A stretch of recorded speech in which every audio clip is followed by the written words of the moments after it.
Hi guys, so today I want to talk about what to do if your pet gets lost.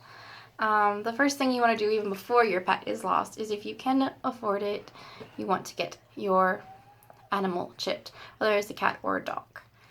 And the reason I'm doing this video is because this little sunshine ran away about a month ago and we were so worried about her. Which is Puff. Isn't she so cute? Puff, Puff. She's adorable. And so what you need to do if your dog gets lost and it doesn't have a chip, and even if it does, you want to immediately post a picture on any of the search networks that work together. And I'll go ahead and put some links down below of some of the ones I use. Also, if your city has any Facebook groups or state have any Facebook groups, post them in there as well.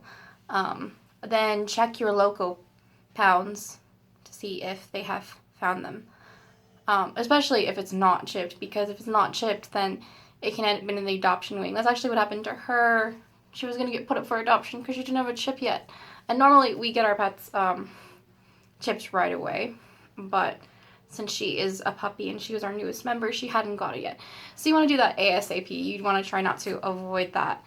Like, as soon as you go get your pet's first shots, go ahead and get the chip as well if you can afford it. In some cities, it's actually the law that you do have it chipped, but having your animal chipped will help so much on relocating it. So yes, you want to do that. The other thing you want to do is go to your local vet clinics and see if they'll let you leave a photo. Even the Humane Society as well, if they'll let you leave a photo. Most of the time they will not say no. I've very rarely ever met anyone that will say no to putting a lost flyer. And then there's some pet stores that will also let you post the photos of your lost animal, whether it's a dog, cat, and sometimes birds in cases. Although birds, I don't believe you can chip them. I could be wrong with it, but I don't believe you can, and they're a lot harder to find if they get lost. So with birds, what I would recommend is you get your bird's wings clipped so that they don't go flying out of the house. As that is a bit bad thing. Like, no matter how loyal they are, freedom can be rather tempting sometimes. The other thing you want to do with your pets that's good for them is to spay or neuter them. This is not a requirement, but if you do not have the facilities to house puppies and you do not have the ability to rehome puppies or kitties, I would strongly recommend. I have nothing against breeding, at least if it's breeding that's productive, that is for genetics and enhancing the breed for its better survival, because that's actually why science has that, but some humans have turned it into a negative thing. And of course we have a huge overpopulation. So if you feel that your animal having animals is not going to be proactive, then go ahead and take care of that. I personally like to always let my pets have one litter before I take that away from them, because some of my animals that I have had, if they could not have puppies or kittens, they got very depressed later on. And it's just like, oh gosh, I'm sorry, I didn't mean to do that to you. Because, especially the females, not so much the males, but the females, they have this instinct that they want to raise their young. And I don't think it's right to take that away from them. Again, I don't let them have a bunch of them, but like maybe one. One is good. My cat, she had two litters, and then I got her taken care of, so she can't have any more kittens. But I do believe that you have to decide what's best for you and your animal. You kind of have to do it on your own feelings, since they cannot speak for themselves. You have to decide, well, is this in my animal's best interest? Is this in my best interest? Most of the time it's going to be. It's very rare that it's not going to be. And again, I think that because there's a big problem with so many of them being out there. I remember when I went to the pound and we found her, and we were so glad that we found her. All those animals are in their cages. I wanted to cry, and the conditions were horrible. It smelled really bad. These poor animals were sitting in their own manure, and it's just like, why can't people get a puppy from a pound or the Humane Society why do we have to get them from someone who breeds them? And again, I have nothing against breeding, but I do feel that we need to downsize on that severely, because it is important to enhance the genetics. That is important. But at the same time, we don't want all those animals that are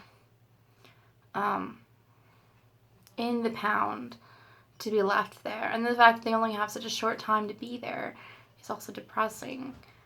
I mean, Puff would have probably got adopted right away if we didn't find her.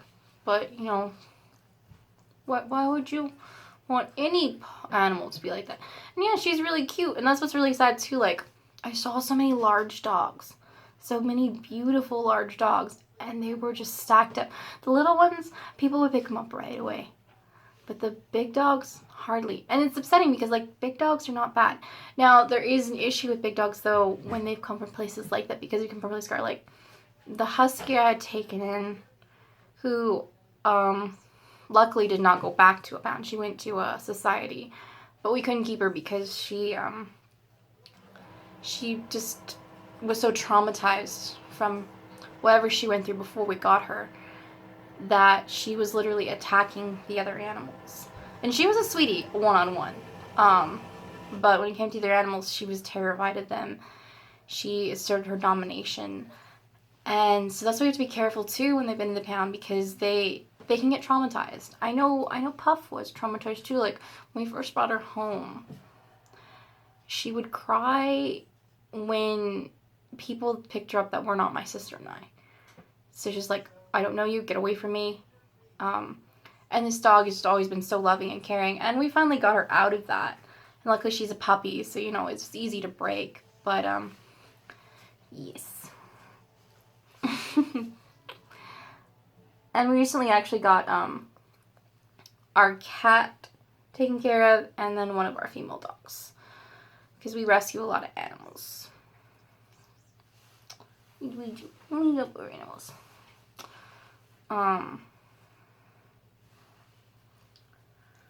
And then there's some of them that come from breeders, but others come from rescues. I try to get most of my pets from rescues. I don't like to get them from breeders. So.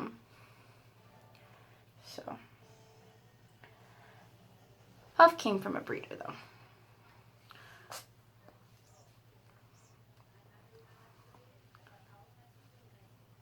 But my cat's a rescue cat. And then my dog is actually, she's a rescue dog too. My other dog, Angel. I might put her on video someday. Let's see, what else do I want to briefly discuss? Besides getting the chip and then the spading of neutering, that's very important, is just taking care of your pets, giving them the very best that you can. I think that's very important. So, you just gotta love them. You gotta take care of them.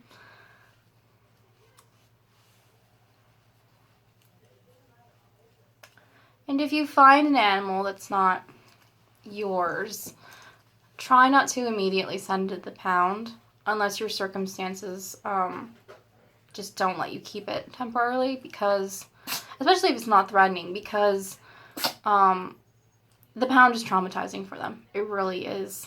And it's not the pound's fault, it's just there's such an overpopulation that they cannot give them a sugarcoat temporary home.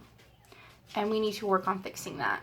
I know one thing they do with cats is they release the feral cats. They clip the ears in some cities. And those are sanctuared. They get spayed and neutered so they don't cause more population. And I know I'm saying very little, but it's a very serious topic. And so that's why. So yes, take care of your pets.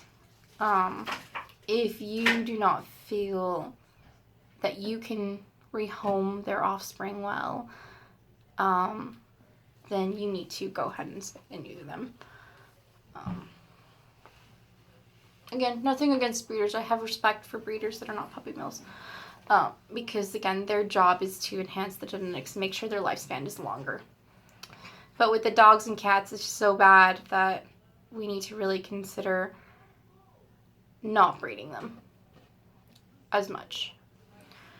Enough to keep the breed well and healthy, but we need to rehome the ones that don't have homes. And maybe humans need to stop thinking so much about breed and just let the dogs be the dogs, because mutts are beautiful. My dog Angel, who I probably should have brought to put on camera too, she's a mutt, and she is the best dog I've ever had, minus the mutt that I had when I was a kid.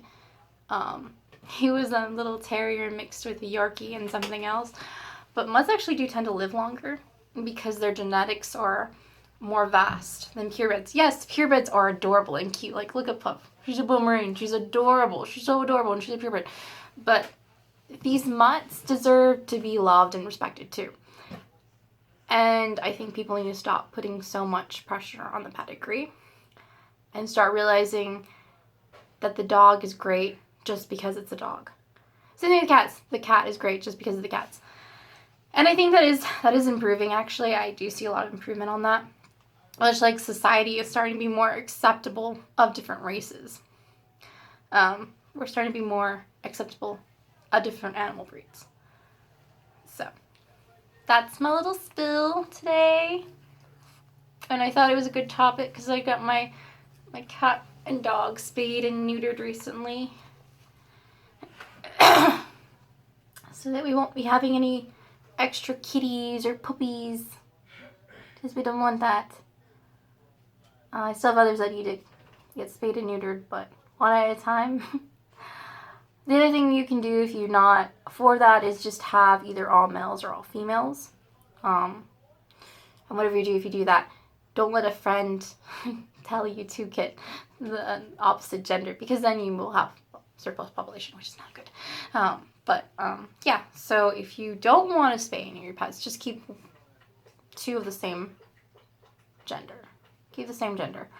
Because I know there's some people that have things against it because sometimes there's complications, which is really rare. I had one cat that did die from his procedure.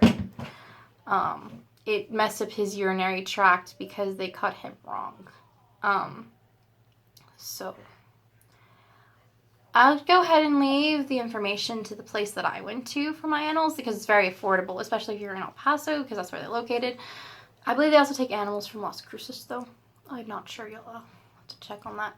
But, yeah, they're really good, and they're really cheap. It was $70 for the cat and $100 for the dog. I would show you them. They're in recovery right now. And they can't do a lot of activity. So when they recover, I might do a continuation video to let you know how they're doing. But right now they're resting, and I don't want to disturb them. Okay, bye guys. Say bye, Buff. Bye-bye.